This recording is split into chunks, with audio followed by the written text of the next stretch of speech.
Ja, Here, dankie dat ons hierdie jaar kan afskop saam met U. Here, dankie dat ons hierdie jaar kan begin om onsself net te herinner aan wie die een is vir en deur wie ek alles doen. Here, dankie dat ons herinner kan word aan ons Skepper God wat aan die doen is en ons deel maak van. 'n God wat meer kan doen as wat ek verwag en sterker is die dinge wat in my lewe aan die gang is. Here, God op wie ek kan vertrou ten spyte van hoe dit gaan. Here, mag hierdie jaar een wees waar ek U leer ken net nog meer. Dat daar verdieping is in ons verhouding en in ons vertroue, Here, en in alles wat ek doen en oral waar ek gaan, mag U teenwoordigheid so tasbaar duidelik in my lewe wees. Here, mag ek vashou aan U. Mag ek vertrou op U. Mag ek U ken as 'n goeie God wat in alle omstandighede deurkom, maar meer as dit mag ek vashou in U. In tye waar dit nie so voel nie. Here, seën ons en versterk ons en maak U ons middelpunt in al ons behoeftes en begeertes. Amen. Amen. Vriende, asseblief sit net daar waar jy is. Dis lekker om hier by mekaar te wees. Die eerste keer wat ons so by mekaar is in die nuwe jaar, né? Julle klink soos mense wat se jaar nie so goed die afgelope 10 dae was. Jy weet, die eerste was goed, jy het gaan draf, nee, jy het gesond geëet, en die ander 10 dae was dalk nie so goed nie. Dis super lekker om so by mekaar te kan wees. Wat 'n voorreg wat dit is, om by mekaar te kan kom. En mag ons nooit daai voorreg van selfsprekend neem nie. Mag hierdie jaar, alles waarvoor jy bid, mag dit waar word, maar meer as dit, mag die Here jou lei. En mag jy volg op die pad waar hy jou gestuur het. Mag jou woorde en mag jou optrede Godsin wees in hierdie jaar oral waar jy gaan.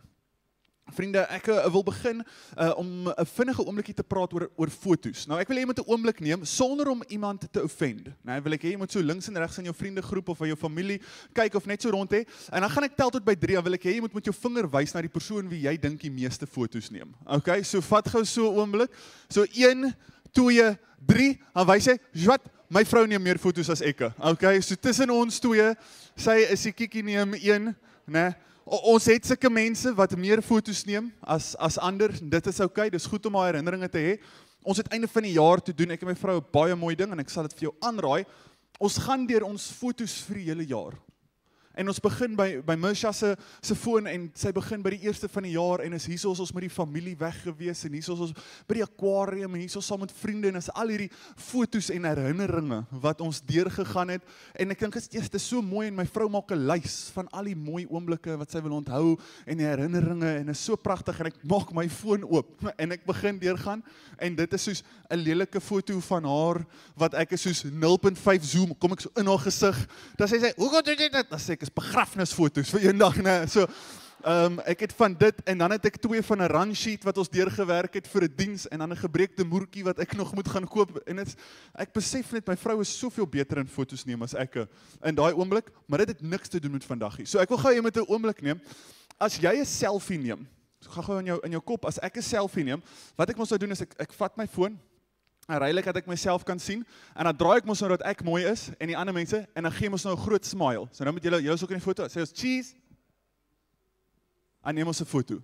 Dis eenvoudig. As jy 'n foto neem wat jy in is, wat jy deel van is, jy maak seker jy is reg, die mense rondom jou is reg, dis 'n goeie foto. Nou hier is die ander een. As jy 'n foto van ander mense neem, hoekom smile ons as ons dit doen? Dink daaraan, jy's ook so.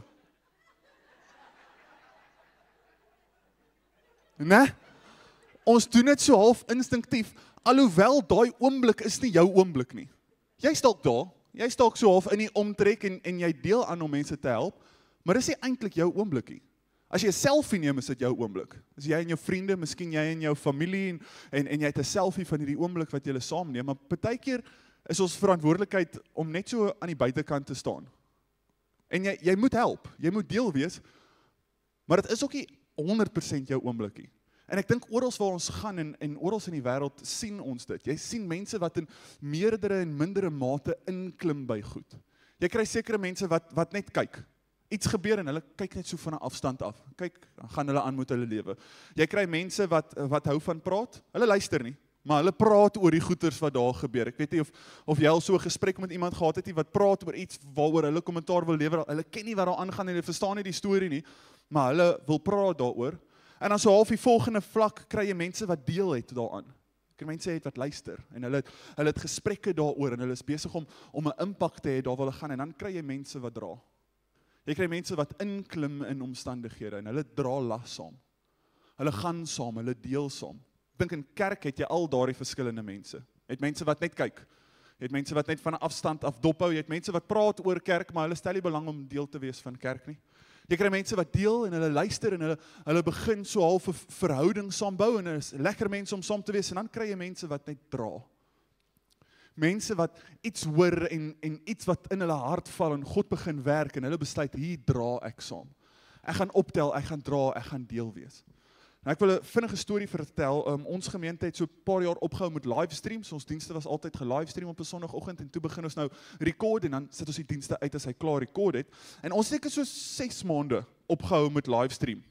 Toe kry ek 'n oproep van 'n mamma af en sy sê luister, sy wil 'n bietjie gesels oor haar tienerdogter wat op daai tyd by ons in die jeug is en sy vra of ek asseblief kan kom kuier. Is 100%. Ek gaan bietjie later deur na hulle toe en dis die man en die vrou en die dogter sit daar en die gesprek begin soos alle moeilike gesprekke begin. Is mos daai awkward, ons vind so half, jy weet jy breek die ys, jy's lekker gemaklik.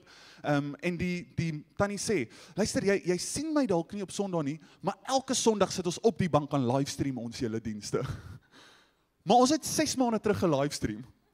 Nou jy het 2 keuses terwyl jy daar staan. Keuse 1 is, jy smile net. Jy sê, ja, dis reg. Of keuse 2, jy moet iets sê daaroor. Ek het niks gesê nie. Ek het net dis reg tannie, 100%. Want jy kry mense wat net gaan kyk. En dis al hoe hulle kies om deel te wees. En ek bid in hierdie jaar dat waar ook al God iets in jou hart laat val, dat jy 'n draer sal wees van daai ding. En nie net iemand wat van buite af kyk nie. Nou, dit is belangrik vir elkeen van ons om te besef dat wanneer ons inklim en iets saamdra, is daar 'n bietjie gewig wat saam met dit kom.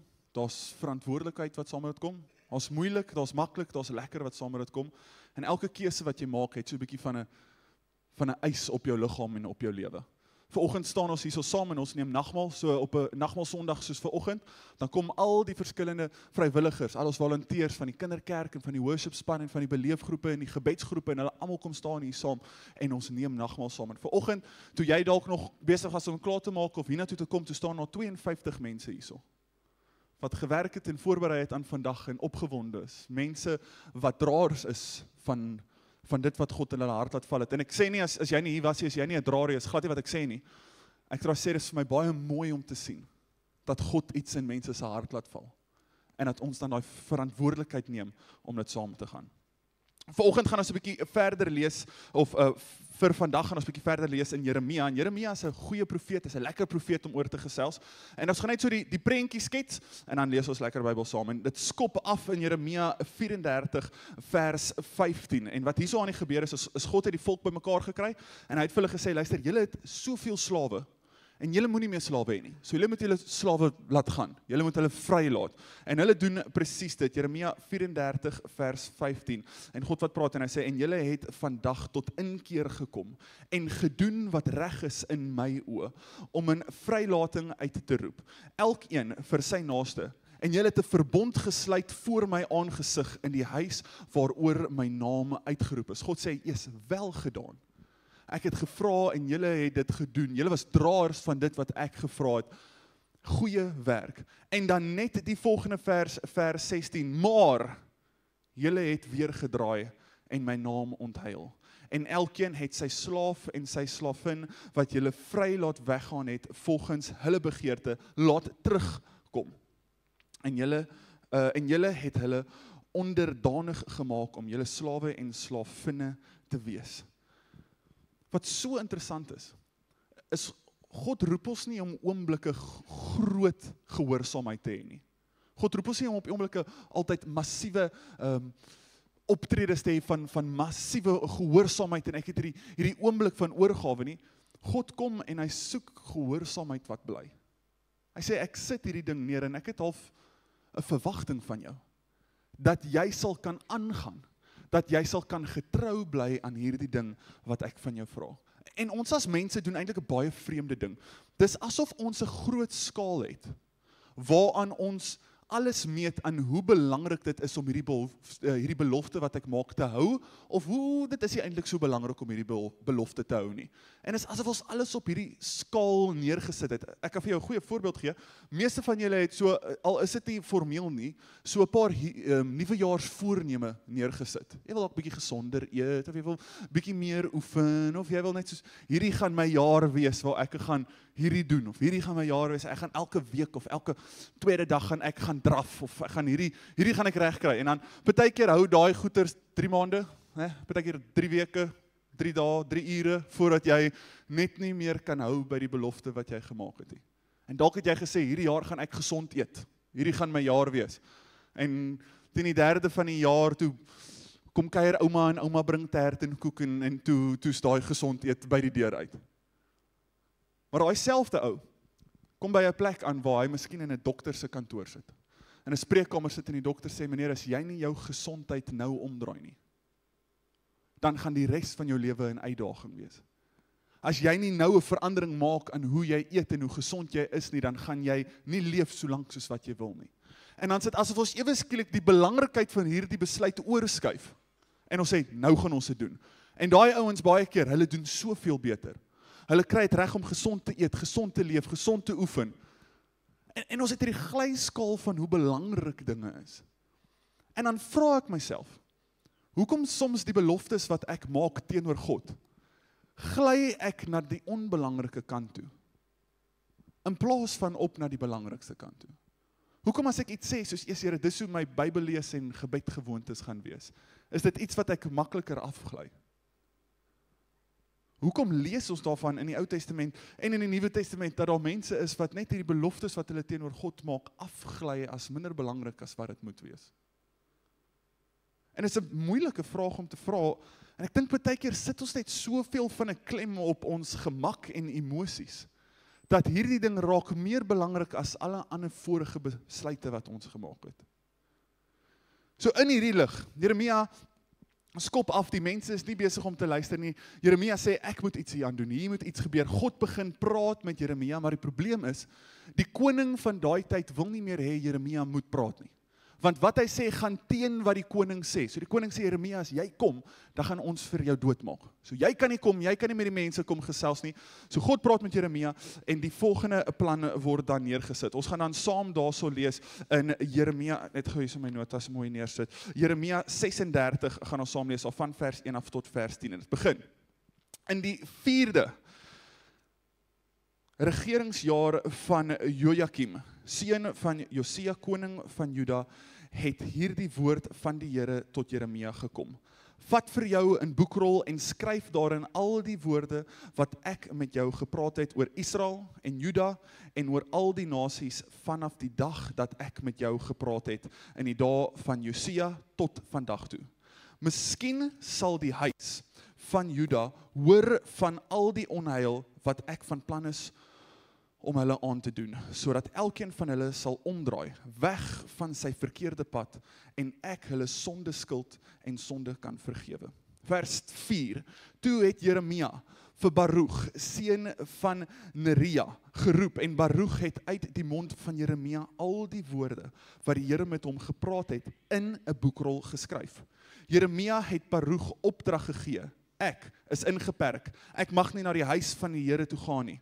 Gaan jy dan en lees op 'n vasdag in die huis van die Here, ten aanhore van die volk uit die boekrol, die woorde van die Here, wat jy uit my mond neergeskryf het.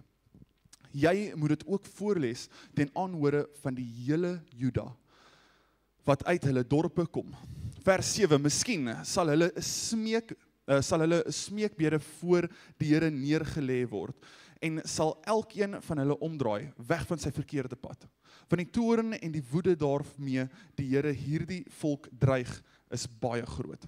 Vers 8, Baruch, seun van Neria, het toegemaak, net soos profeet Jeremia hom beveel het, om uit die boekrol die woord van die Here in die huis van die Here voor te lees. In die 5de regeringsjaar van Jojakim, seun van Josia, koning van Juda, in die 9de maand is die hele volk in Israel, en die hele volk het uit die dorp van Juda in Jerusalem aangekom, opgeroep vir 'n vasdag voor die Here.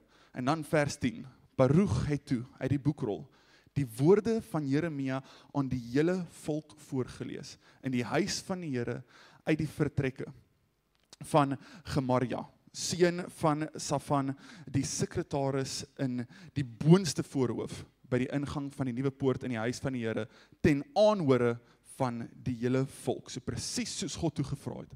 Kom Baruch. Hy vat God se woorde van Jeremia af. Hy skryf dit neer, hy gaan waar Jeremia nie kan gaan nie. En hy gaan bring die woord van die Here dan daartoe. Jeremia mag self nie gaan praat nie. Maar net omdat Jeremia nie daar kan gaan nie, kan nie beteken dat God se woord nie daar kan gaan nie. Net omdat Jeremia nie die krag het of die mag het om daar te kan gaan nie, beteken nie dat daai mense nie kan hoor wat die Here vir hulle wil hê nie. Jy sien Jeremia daar in vers 4 vir Baruch bymekaar kry, sodat hulle hierdie ding kan kry. En is interessant van Baruch, is hy kry nie die visie van Jeremia af nie. God praat nie daar met Baruch om vir hom te sê presies wat moet gebeur. Hierdie is wat jy moet doen, hierdie is wat jy moet neerskryf nie. Hy kry nie hierdie beeld van God, hierdie openbaring van hom nie. Al wat hy kry, is 'n profeet wat aan hom die verantwoordelikheid gee om God se woord verder te gaan deel. En Baruch doen. Baruch beweeg dan van 'n plek waar hy net luister, na 'n plek waar hy 'n draer is van hierdie goeie nuus van ons God. Waar hy gaan en hy gaan deel die woord, daar op 'n plek waar die profeet Jeremia dan nie kan gaan nie. En ek dink elkeen van ons is gereeld op 'n plek, waar ons die enigste draer kan wees van God se woord vir die mense rondom ons. Waar ons die draer kan wees van dit wat die Here vir die mense wil oordra, het ons, soos Baruch dan, die verantwoordelikheid om dit te kan doen. En ons het nodig om deur die mense met wie ons onsself omring, en met ons tyd met God self, God se woorde te kan hê en te kan neem vir daardie mense. Sodat ons 'n draer kan wees van hierdie hoop. Nou, Baruch het geweet, hy gaan in uitdagende oomblikke in. Baruch het geweet, Jeremia mag nie daar gaan nie, maar nog steeds gaan Baruch en hy skryf alles presies soos wat Jeremia dit sê. Hy gaan draai dit nie sodat hy dalk bietjie gemakliker kan wees nie. Hy verander nie die woorde sodat hy dalk bietjie veiliger kan wees nie. Hy het 'n vertroue in die woorde van God en hy gaan skryf dit presies so neer, soos wat ons in vers 8 lees. Van die profeet af vat hy hierdie woorde en hy vat dit na die mense toe. En wat interessant is, bietjie verder in hierdie storie, gaan die boekrol aan en dit gaan dan na die koning toe. So kom die woorde van Jeremia wat net doodgemaak sou wees, sou hy daar gaan van 'n profeet af na die mense toe, na die mag toe. En ons 'n geleentheid vir God se woorde om 'n verandering te kom bring. Maar die moeilik is dit doen nie. Ons lees saam daarso in Jeremia 36 vers 23 presies wat gebeur wanneer daardie woorde daar kom. Die boekrol is by die koning wat daarso is en ons lees dan saam en elke keer het hierdie is die koning. As Jehudi, dit is nou hy werk vir die koning, is een van sy raadgewers wat dit dan nou vir hom luister. As hy 3 of 4 kolomme gelees het, dan het hy 'n mes geneem, die met die mes van 'n skrywer stikkend gesny en dit in die vuur gegooi wat op die vuurpen was, totdat die hele rol in die vuur op die vuurprent verteer was. So hierso sit die koning, hierdie raadgewer is besig om te lees en na 'n paar sinne dan sê die koning nee. Hy sny hierdie stuk af, hierdie woorde wat Baruch geskryf het van God en hy brand dit. En Baruch sit en hy is besig om hierdie alles in te neem en wat so interessant is ons sien dat hy is nie besig om bekommerd te raak nie, hy is nie besig om uitmekaar uit te val nie, hy besef dat sy verantwoordelikheid is nie altyd hoe mense hierdie opneem nie, sy verantwoordelikheid was om God se woord na hierdie mense toe te bring. Baie keer dink ek ons het 'n verwagting dat wanneer ons God se woord moet bring, dat daar hierdie radikale omkeer of verandering moet wees. Of dat hierdie persone 'n groot lewensverandering moet maak. Maar ons sien hierso dat dit is nie waar ons verantwoordelikheid lê nie. Ons verantwoordelikheid is om die goeie nuus te bring. God sal daarmee doen wat hy bepaal het. God sal werk in iemand se hart en dit kan dalk nou wees of dit kan jare later wees. Maar soos Baruch het ons 'n verantwoordelikheid om hierdie woorde te vat en nader te bring vir elke keer, vir elke een. Terug na die foto neem. Ons kan nie net terugstaan en fotos neem van omstandighede en sê, "Eers, dis mooi," of "Dis sleg, iemand moet iets hier aan doen nie." Ons moet soos 'n ou wat 'n selfie neem, myself deel maak van hierdie storie. Deel maak van maklik, moeilik, lekker, ongemaklik. En te sê, "Yes, Here, hier bring ek iets van U af in hierdie omstandighede in." Ons het nodig om nie net 'n kommentator oor omstandighede te wees nie, maar 'n draer van hoop te wees. Ons stap in oomblikke in. Ons aanvaar dat daar 'n koste is saam met dit, en ons kom deel dan die goeie nuus wat God vir elkeen van ons gegee het. Nou die interessante ding van Baruch se verhaal is, reg deur hierdie het hy nog nie van God gehoor nie. God het nog nie self met hom gepraat, hy het met Jeremia gepraat. Hy gaan dan aan om 'n boekrol die tweede keer te skryf en daai nuus weer uit te vat na hulle toe. So Baruch werk hard. Hy's 'n getroue diensknegt sonder dat hy direk van God af hoor. En hier in Jeremia 45 vers 5, dan praat God die eerste keer met hom. Nou, jy kan nie net omdat dit later in die boek is, sê in tydsgewys nie, die boek van Jeremia is nie in kronologiese volgorde geskryf, hy is so half in gebeurtenisse geskryf. En party oomblikke is vroeër en later geskryf en herhaal, maar God kom en hy kom praat in Jeremia 45 vers 5 en hy kom sê vir Baruch: "En sou jy vir jou groot dinge soek dit nie. Want kyk, ek bring onheil oor alle vlees. So spreek die Here. Maar ek sal jou siel vir jou as byt gee in al die plekke waarheen jy sal gaan." Hier's 'n ou wat werk en stoei en sukkel en hy moet gaan op ongemaklike plekke en hy gee hierdie werk en hierdie werk word gebreek voor hom en God kom praat met hom en wat hy vir hom sê is daai woord byt wat ons daar sal sien. Ek sal vir jou lewe as byt gee. Die Engelse woord vir dit sal wees plunder of dit sal wees spoil. Die Hebreëse woord daar is shalal. Wat beteken as daar 'n groot oorlog was. Okay? So die oorlog was aan die gang gewees.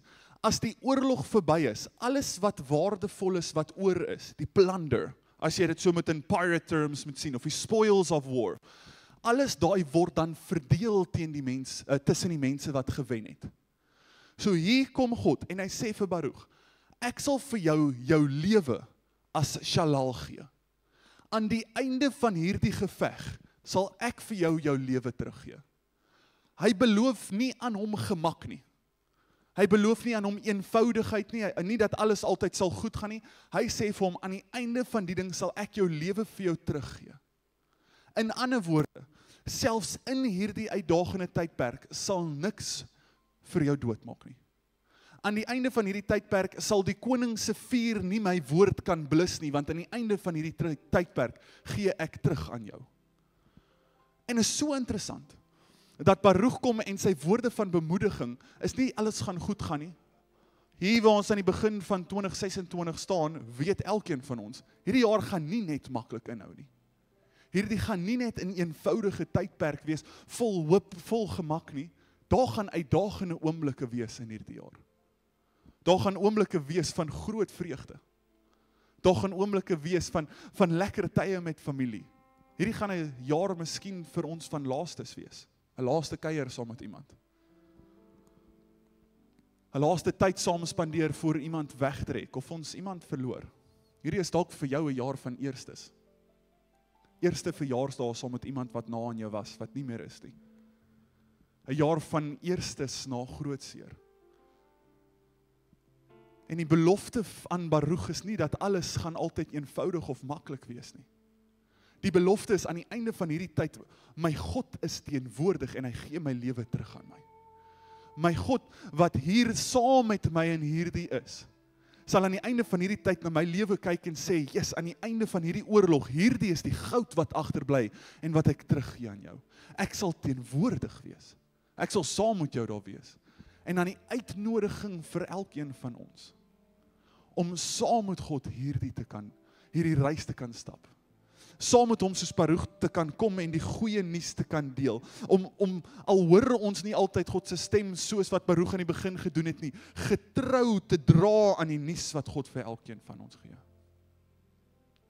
En dan word ons genooi hier aan die einde van Baruch se storie om een van twee goed te doen. Ons word genooi om so vorentoe en agtertoe in tyd te kyk.